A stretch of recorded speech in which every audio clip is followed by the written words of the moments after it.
to the midline, to the M line, exactly. Because if it's not anchored, then the myosin will also move, right? In this case, it's just standing still. Now, the fact that actin binds to myosin and the fact that they are helping each other, if you will, this is not unique to our muscle cells. We have many types of myosin in our cells. Most of them are what we call non-muscle myosin. Anyone here took 205? 525? You guys learn about this now in cell biology? Yeah, non-muscle myosin? Great. So, whenever a cell needs to change its shape, definitely whenever a cell needs to move, the fact that the part that will promote this movement, these are going to be actin filaments. And they're going to move based on the fact that we have myosin particles, myosin heads that are contracting, that are pulling them. It's a different organization than the sarcomere. Sarcomere is unique to the muscle. But, so first of all, once bound, the change in the angle of the myosin head will pull the actin filaments that we just saw. So this is just a regular cell, it's not a muscle cell. Actin filaments here are shown in green, and it's the whole cytoplasm is green here, but you can see the more fluorescent dots here. This is actin. What I want you to notice is that the cell membrane is going to be reshaped, it's going to be changing. Look at all the actin that appear here and appear there. Okay? You can see all the time dots and dots and dots. One of the ways that this happens is that by actin polymerization, we add more actin heads. So the reason I'm putting it here is not to learn how a cell moves, but just to appreciate the fact that actomyosin, actin and myosin working together, is not just sarcomere, it's not just skeletal muscles. Basically, all of our cells have actomyosin. Okay? Just different organization of these molecules. Okay, but let's go back to the cells, and the whole idea of the sliding filaments theory is not something new. Huxley put it in 1954. Basically, this is a paper in Nature about structural changes. He was able to look, this is already what we see. We see the sarcomere, we see thin line, thick lines. We're going to look at them shortly. We see the different bands. This is not something from the 2000 and something. This is from 1954. We still call it a sliding filaments theory. Okay? So let's do a short learning catalytics and talk about this. What do you think? It's called the just why false. This is not a question about muscles, right? This is more about a question in general about terminology and biology.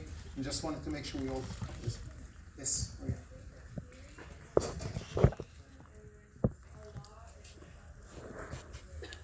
Okay, so thank you. You're correct, right? And the idea here is just to make sure we understand that when we use the word theory, if you just talk with your friend, you don't know anything about science, then we use the word theory in a completely different context, right? We say, I have a theory, I have, let's say, 80%, I just estimate 80% of you have black hair, right? So I will say, I have a theory that 80% of the people in the world have black hair.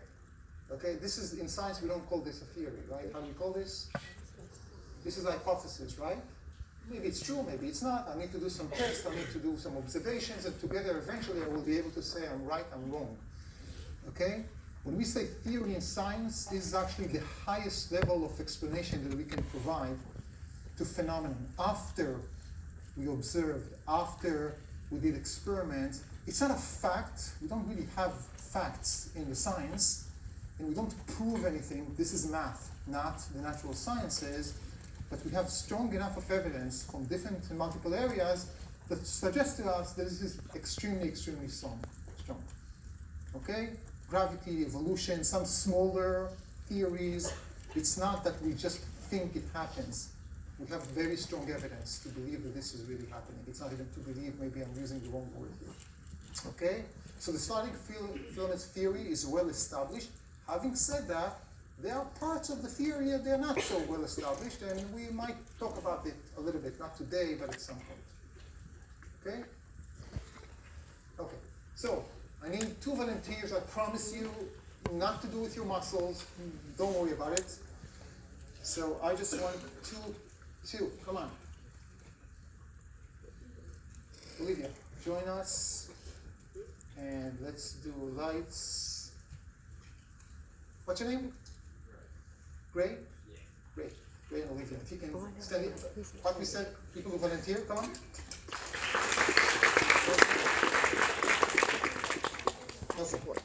So, what we're going to do, okay, great. I want you to stand here, okay, and give me a bit of distance and hold this.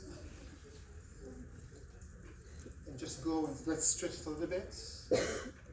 Okay, and you hold this and stretch it a little bit. Don't worry about the white part, this is not for today. And go a bit further. Okay, so what are we showing here? What are we, first of all? Some of you have heard or find it hard to picture, so we're going to help you. Okay, so basically this is a sarcomere in its resting status. Okay, please note I'm holding these unidentical, unfortunately, ropes here. Okay, and I'm holding them with my hands.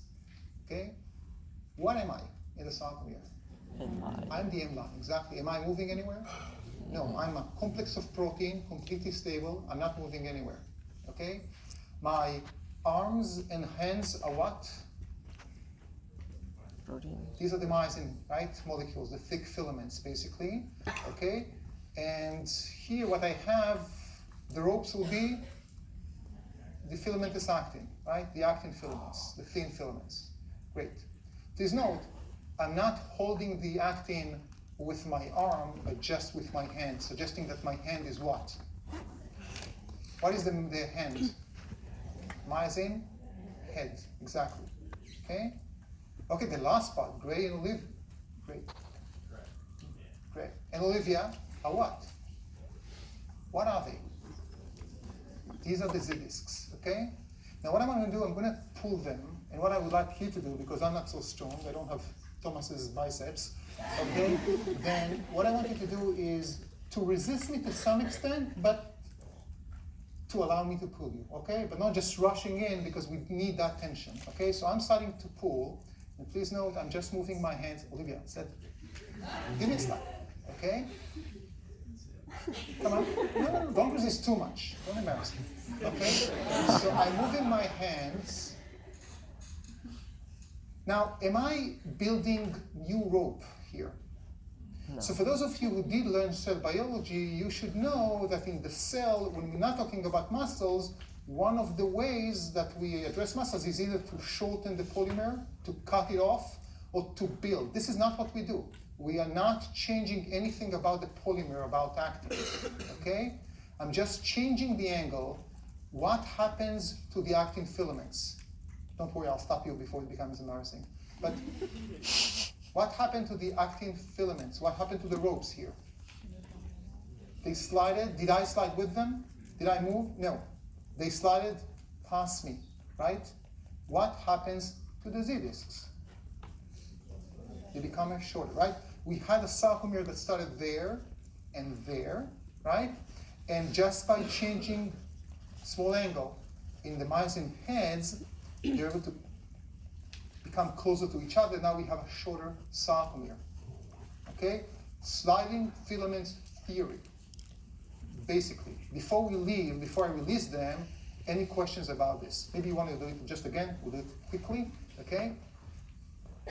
So again, resting state, I'm starting to pull. I have binding between the actin and the myosin. Look at my hands. I need to leave one hand to bind again to the ropes, right? So I'm leaving and binding again. Kind of like the tug of war thing that we release and catch. Any questions that we have? Yes? Exactly. The heads will have to leave because they're not going to contract. Just like a tug of war, right? In a tug of war, sorry, I'm just going to do this. You hold this, and then you do this, and then you do this, right? All the time. Detach and reattach. Okay? The last thing before I release Gray and Olivia, in the sarcomere, what happens when I stop contracting, when I stop pulling? What will happen to them? Are they going to stay here, or are they going to go back? Let's go back for a second. What allowed them to go back? I mean, I didn't push them, I just stopped pulling, so why do they go back? What part do I have to have in the sarcomere? I have to have elasticity. I have to have a spring-like structure. Thank you, guys. Let's thank them again. I'll do this. So basically there are so many ways by which we can look at this diagram. This is just one way, okay? More of a physics-based way, or engineering-based way, I should say. When we have springs at the ends, this is part of actually the way the eye bends, the thin filaments bind to the Z discs. And again, you don't need to learn the names of those elastic proteins, but they provide several things. Among them, the one we just going to discuss today is the fact that once I'm done, it's going to release. It's going to go back.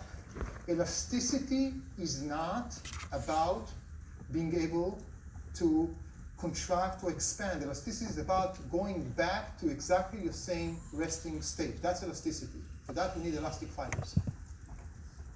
Yes?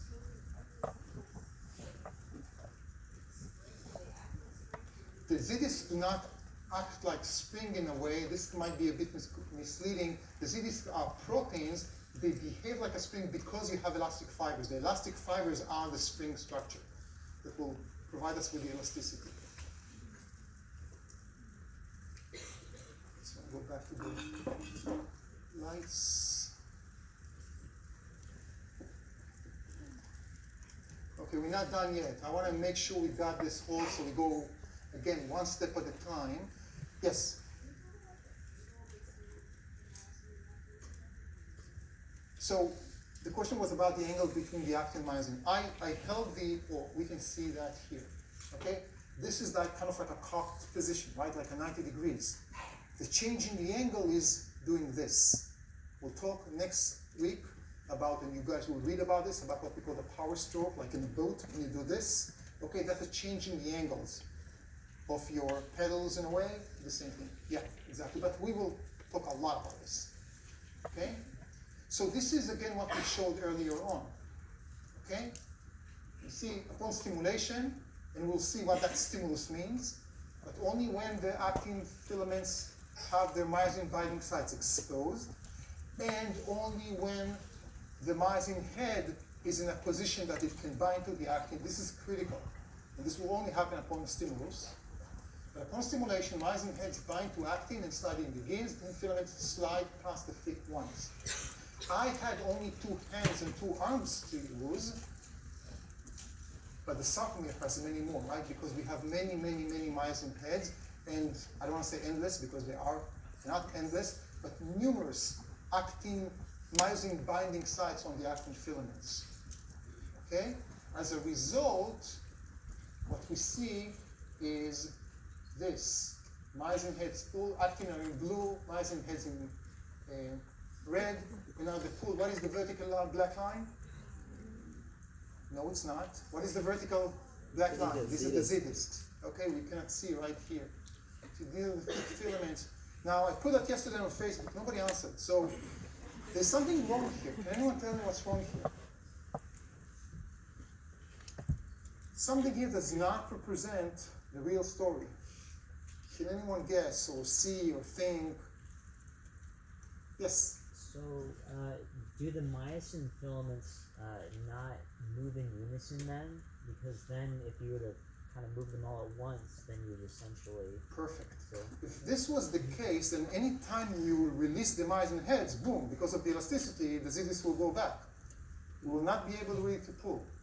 So in reality, it's not that all the myosin heads bind simultaneously, but only some of them bind, and then the other will bind, and then the other will bind, and then detach and reattach. Well, we always have a backup, exactly like a tug of war, right?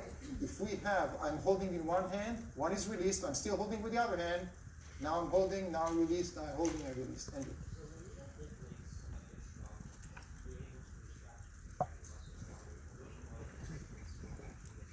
Okay, wonderful. So Andrew is asking, basically, if I'm lifting weights, which part is becoming stronger? So we will talk about how the muscle responds to weight, to force, and how it works, but we'll just say one thing in general, all of this. So what we're going to have if you strengthen your muscle, okay? Thomas, when he was maybe much, much, much younger, right, his biceps look like mine. But he's working out, I guess, right, in the gym, and some of you see me in the gym, you know, I'm also working out, but a different level. right? Ate enough proteins, etc., stimulated his muscle more, and now as a result, one of the major things that happen is that we increase the concentrations of proteins. We have more myosin, we have more actin, we have more filaments, we have more myofibrils. We don't have more fibers though. We did not change the number of fibers, the fibers just became bigger and stronger. Okay? But again, we'll come back to the impact of force on it. Don't you tell me when you want me to stop embarrassing you. Okay, sometimes I don't. Keep on, yeah? You're good. You're good. Okay. So, if we want just to make sure we got this, just to summarize, so this is the resting state, right?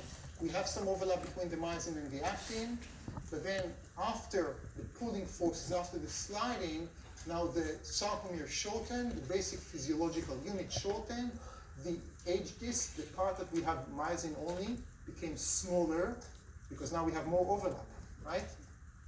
What about the A band? Did the A band change? Take a look at the A band. Here's the real story, right? This is a micrograph. We can see here the Z discs because they're so dense with proteins. You can see them as a very dark staining. Okay, here's the M line. Here, everything here is the is the A band. Whenever we have, this is a thick and thin, this is why they're so dark.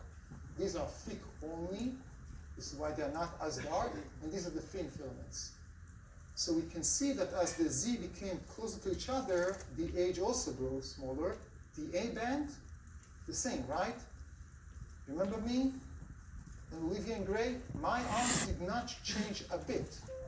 The thick filaments are static, they're not moving, just the myosin heads are the ones that move. That's the sliding filaments theory.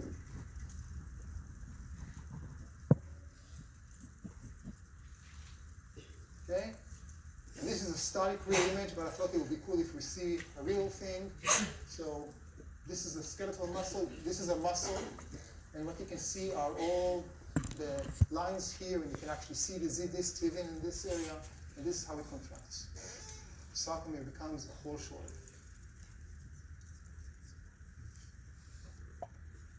Okay, let's talk a bit about what happens at the cellular level. So far we just talked about a sarcomere, a singular sarcomere, right? But if one sarcomere is shortened and all the others just stay the same, right, we would have a problem of shortening the entire muscle. So, another summary before that, in the relaxed state, thin and thick filaments overlapping slightly, only slightly upon stimulation, myosin heads bind to actin, we covered this. Thin filaments slide past, overlap to a greater degree, Z-lines become closer, sarcomere shorter. We just talked about this, just you have your slide just to remember to go in and cover this. Okay, this is what I want to talk about. So we have many sarcomeres in one myofibril. We will never have a case when only one, if everything is okay. If only one sarcomere contracts while the others in that same myofibril do not. So all the myofibril, all the sarcomeres in a given myofibril will contract together. This is why we're not tearing up one sarcomere from the other, they will all shorten. So when all sarcomere is shortened, so does the myofibril. Do we have one myofibril in a cell or many? Many, right? They basically cover almost the entire cytoplasm, right? So what do we expect? To have one, few, or all myofibrils in one cell contracting at the same time? All of them will contract simultaneously. Therefore, when all the myofibrils contract or shorten, so does the muscle cell.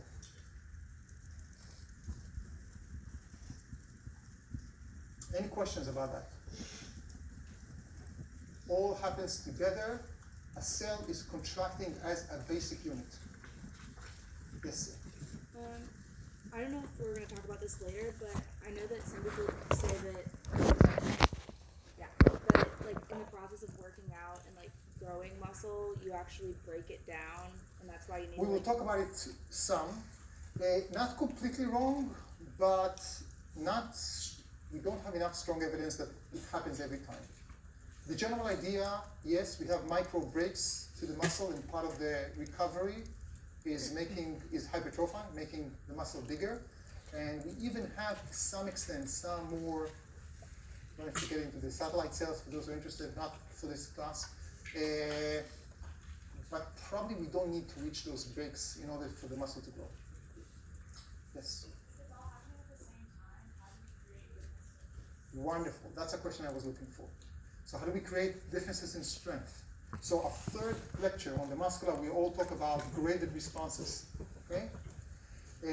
But the basis for that already will say this. I talked so far only about the cell, from sarcomere to a cell. My biceps have about around 1,000 cells, right? Each one is going from one to the other. The same thing goes for any skeletal muscles. I mean, some of them are less, some of them are more. If my muscles contract right now, are all my 1,000 cells in the biceps contract? This is the answer is no. So at the cellular level, all myofibrils, all sarcomeres, and then all myofibrils contract. But it's not true to say that when a cell contracts, the entire organ contracts. Okay? This is one of these times when I want you guys to stop for a second. We delve into the details and we look at the mechanism. This is, if you zoom out for a second and think about the big picture, this is a wonderful example of the whole theme of function follows form, basically. I mentioned that, I showed that in the introductory lecture, but think about this, right? We move, we eat, we breathe, we walk, all based on a muscle contraction.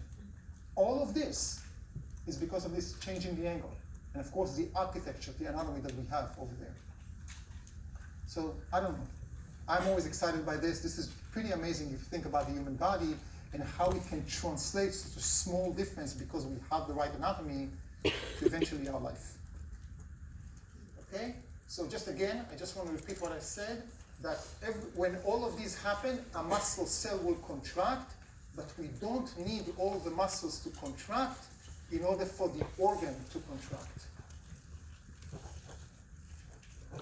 Any questions before we start with the challenges? This was all going back to some of you and new to others about the solid filaments theory, but yes?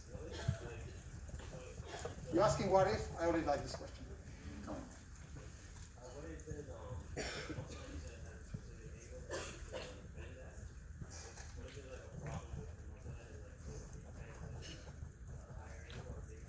So if the muscle head has a problem in the angle itself, it will definitely affect the contraction. Maybe we'll have too short, maybe we'll not have short enough. Yeah, this is exactly what we create. Now, it's not going to happen, it's not going to go too far because it's going to be released, and we will learn about this when we talk about the Crouch-Bridge cycle. So next Tuesday, we'll talk about the Crouch-Bridge cycle, and that's when they attach and detach and how everything is controlled. Talk much more about regulation. Let me ask you some what-if questions. Okay, so let's do this. Try to do it by yourself first, by yourself without speaking, without talking. You speak, don't talk with your friends about this story, but now we'll ask the what if. You have this one, right? Yeah. Okay, so let's try to draw this, right? It's as if you're drawing this, or if this is an exam and you're putting it on paper. How is that different from where we started? We stretched them, right? So go there a bit more and go there. Do I have an overlap in this question? No, right? So I'm losing my overlap for a second. Go a bit more. Let's do this exaggerated a little bit. Okay, is that kind of like representing, right? Okay. What's the right answer? Can I contract them? Can I pull? I have to have some overlap, right? Thank you. Thank you. So, first of all, just to show you, our discussion can be fruitful. We change the numbers, okay? But going back, the answer would be,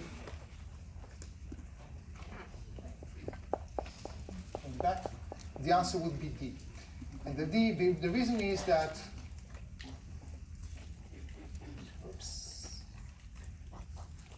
the overlap actually helps me because it allows me basically to pull. I'm going to answer your question, any other question, in a few minutes, okay? Let's just do another one just to make sure we got this. I just want to make sure we got this. So true or false this time, the greater the overlap, nothing minus before contraction, the stronger the contraction. I think this will be. Most that is wrong. Answer this one if you haven't done so. We are very, very, very close to 50-50. So you can see that when I say it's straightforward, it's not. And it's really not a straightforward question. You guys are okay.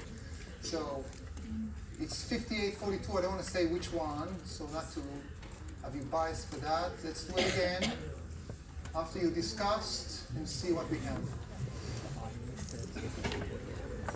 And it changed to 70 plus to 28. The correct answer is false. Yeah, why is it false? It's a difficult question. Okay? We said overlap, you have to have an overlap, right? So isn't the more the overlap, the better, the stronger? No. And if you think about, Brian, you want to explain? Yes. The overlap is contraction only if you pull them, right? You have to pull. What will happen? Diego. Yeah. I mean, the way I hear it is like if you have more rope to pull on, you have a stronger contraction. Exactly. So if you imagine again, I won't call you guys again, okay? But if you imagine them being really, really close to me, I have less slack to pull, basically. I'm not going to create such a strong contraction and shortening as if I had more overlap. So, see, you're about to ask a question, Emma, but just give me a second, okay? I'm going to show you something, and then after that I'll answer questions.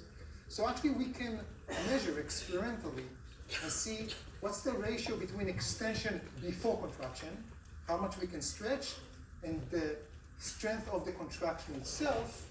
And what we get is this. And I know you don't have the slide, because if you had it, you'll be able to answer the question, which I didn't want to, but it will be in your annotated slide.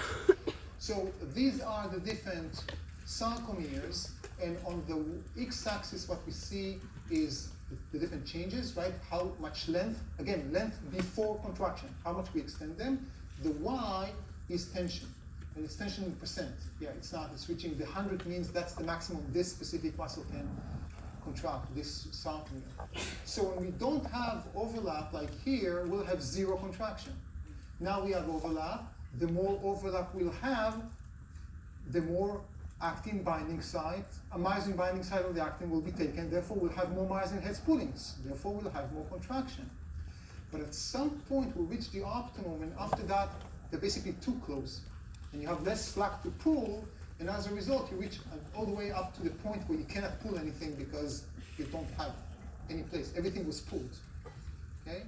So this is what we call the ratio between the length before contraction and the strength. And now we can answer a couple of questions about this. First off, you had a question, or did we answer this? Okay, perfect. Emma?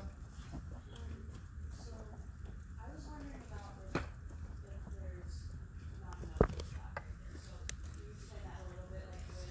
Like, If you don't have overlap at all? would it require more energy to? No, because more energy will allow you, as we will learn, more, not today, because I just introduced, but more on Tuesday, energy will be required for us to be able to bind the myosin heads to the actin filaments and to release. We'll talk about that. But if they're not able to, because they're not physically close enough to each other, then you can put as much as energy, the myosin heads will do this, but nothing to pull because they don't have nothing to bind to. Yes? Is it possible to play muscle that will be able to meet have like a non-optimal? Oh, you can have cases when they're not optimal. Actually, not only that you have cases, you don't have to tear your muscle. We have these cases physiologically. If I bend down right now and I start to go up, some, not all, but some of my long muscles in the back right now are going to be so stretched that when I start to contract and I want to go up, the actin filaments cannot bind to the myosin heads. Therefore, I don't have pulling. I will pull with other muscles, okay, including my quadriceps, etc., but my back has not pulled off yet. At some point, I reach the point where now these muscles were not so stretched, right, because they are shrinking away, if you will. Now we can have an overlap, and now the back muscles will help me go up. Because they were in this state in the beginning, when I started to go up, and only at some point we'll reach that point, and we have some overlap. No, when there's no overlap, they cannot attach to each other. Only when I started moving using other muscles, I brought them to the situation where they're not stretched anymore, which means that the actin now has some overlap with the myosin heads. When there's no overlap, the myosin heads cannot bind to because they're not physically there. Yes? Does contraction refer to the amount of force or like the change in length? The amount of force, not the change in length. Thank you for the question. It's a force. You measure it by newtons. The contraction is the force by which you pull. It's how much the myosin heads pull the actin filaments and therefore the sarcomere, tendons, bones eventually. Okay, we have 5 minutes left. I just want to briefly introduce before we go and prepare us for the next time, just to introduce this. And I want to talk a bit about ATP and calcium. We'll just start to talk about regulation. Now, we just learned how the sliding filaments theory works, and as you could see, when we started to ask the what if questions, right, it's not as straightforward as we can think. This is why we ask those questions. But we know how skeletal muscle contracts. Now, do we want it to contract all the time? Do we want to, if a diaphragm would have just contracted without relaxing, we would not be able to breathe, right? So we need to create the conditions that will allow this to happen, and we need to create the conditions that will allow it not to continue to happen. Okay? Now we talked about, so we're going to talk about how it's regulated. We're basically going to ask 2 questions next week, which I'm just going to do now. First of all, when and how does the myosin head bind to actin? What allows it to bind to actin? And second is the role of energy, but especially the role of ATP as a molecule that will play here. And this is what we'll focus next week. I just want to say one thing about the binding, just to start the story. So we said that actin has myosin binding site, right? And myosin has actin binding site, right? They are perfect partners, if you will, right? They were born to be with each other, okay? Kind of like this. But every good story, right, even if it's animated or it's in our cells, have that other component, do you know? The component that breaks that. How do we call this in Shrek? You know this guy? This is that, right? We have that third wheel that is basically messing things up. And that's exactly, with the prince, the analogy of the prince, in the case, the counterpart of the prince in the cell, this is exactly how we're going to break that sacred, if you will, interaction between the actin and myosin. And that's going to be with a protein called tropomyosin. Tropomyosin is a long fiber. Here it looks like a cable, orange cable in this diagram. Unlike actin, it's not a polymer, it's just a long protein. That at the resting state sits where? Take a look. On top of the binding sites.